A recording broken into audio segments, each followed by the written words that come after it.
We worked together closely when I went to 7th grade with Lori and like 3 musketeers there and had a great time.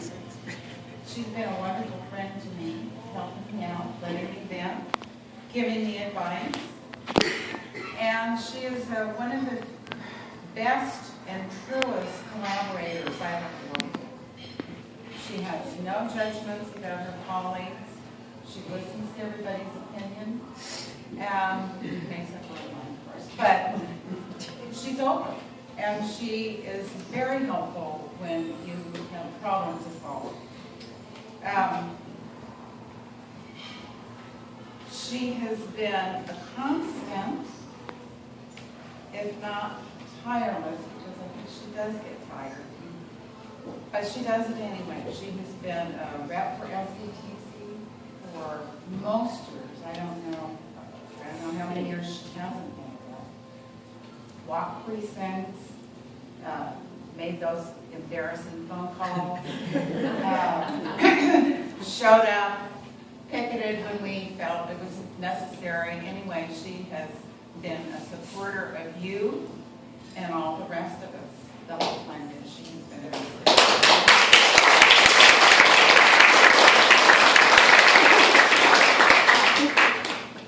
She's always willing to go beyond the call of duty, even when her friends say, Diana!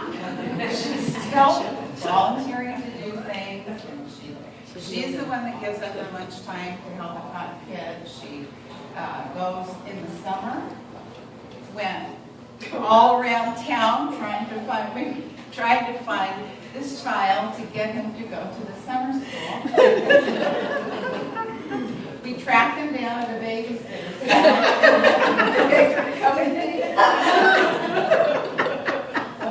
and he still didn't go, did he? No. His parents wouldn't let him. Yeah, walk the bus. Anyway, she does that. And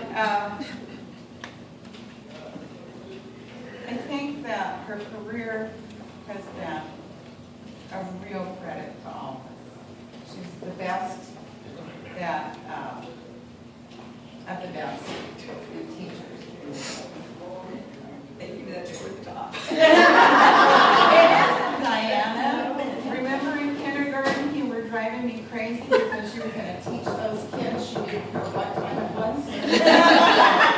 Remember? I do. She's not real good with schedules.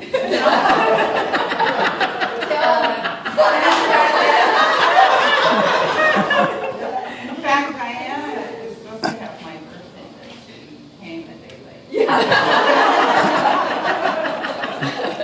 She's July 2nd, I'm July 3rd. Okay.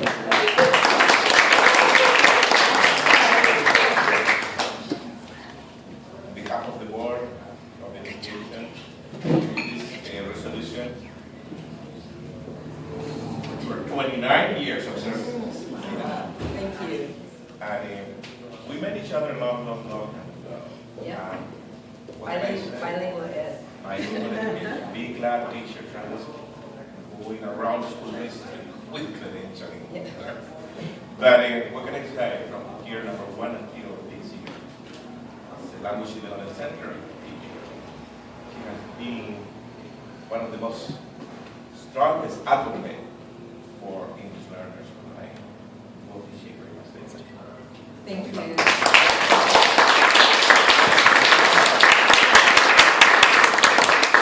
I'll say a few words, but you know they're just scribbles. Okay. I got my credential in 1979.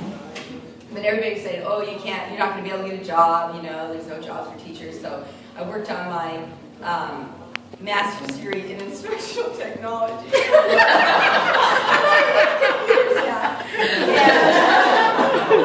It was because we learned to do slideshows, you know, make learning modules with slides, and I loved doing that. So I started in that, and then I did all the coursework, and I took this, my boyfriend at the time said, "Oh, come in tech." He was in technology. That was in Silicon Valley, was all starting up and everything.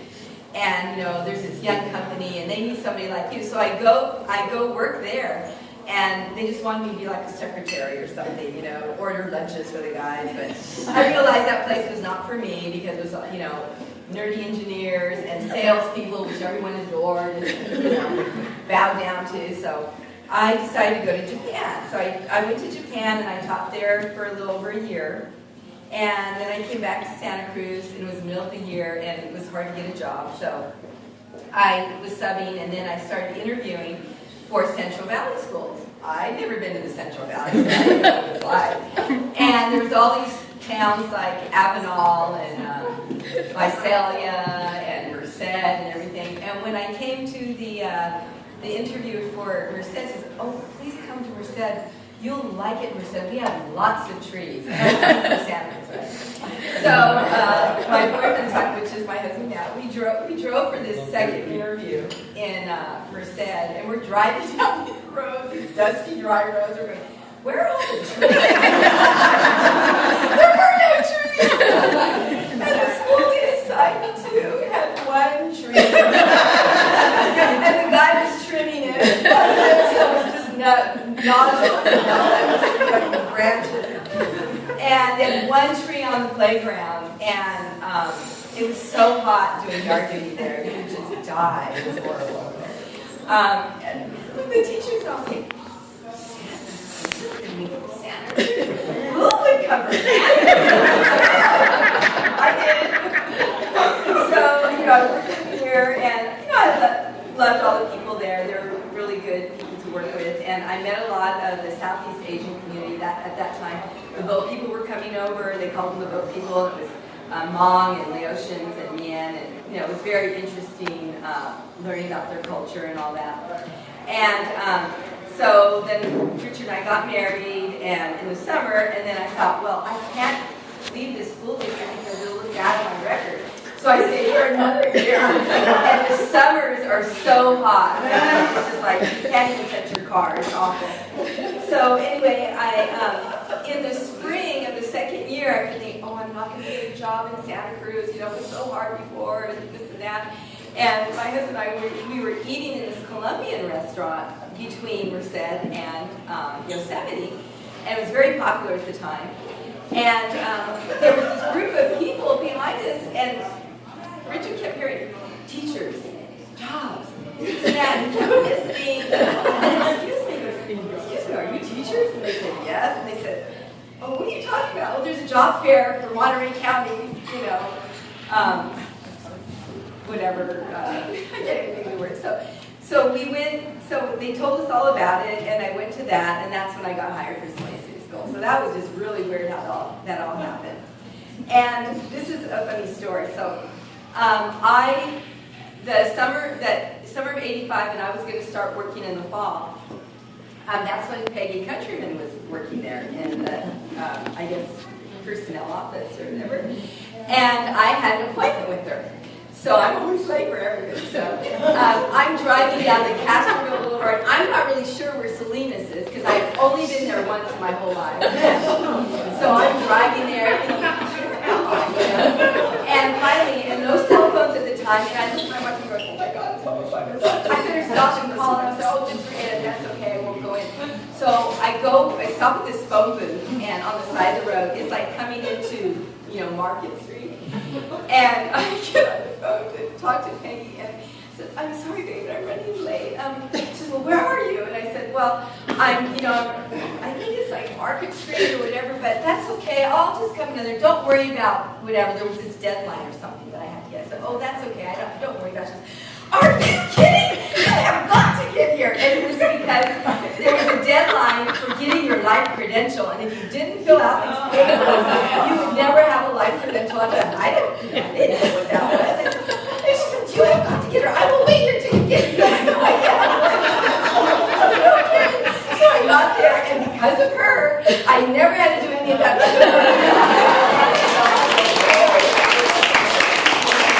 I'll never forget it.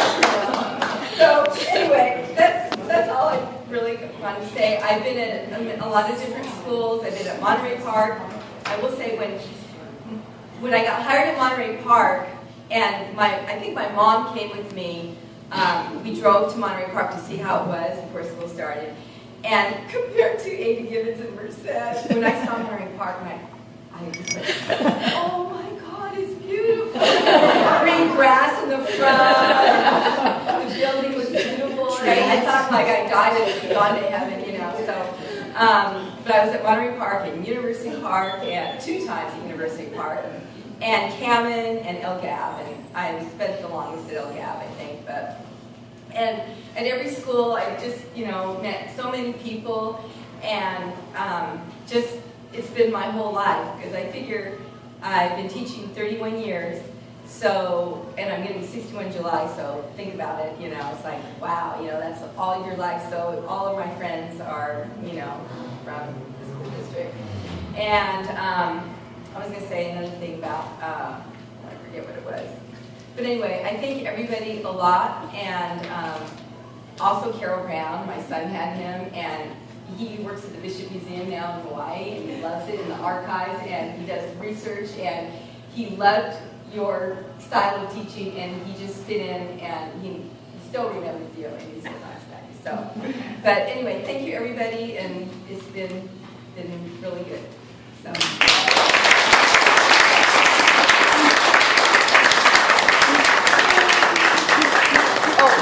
I have to say one more thing. That's what I wanted to say. Thank you, Jay, so much, because when I was at El Gab doing 2nd grade, I had done it for a really long time, and I was like, just really tired, I need to change. And she convinced me to come and take over her spot at LDC, and it really changed my life. So I appreciate Jay and she's helped me the whole time, because I always called her and said, what do I do for this? But that job really did change me, because I learned a lot about humanity. And so, thank you.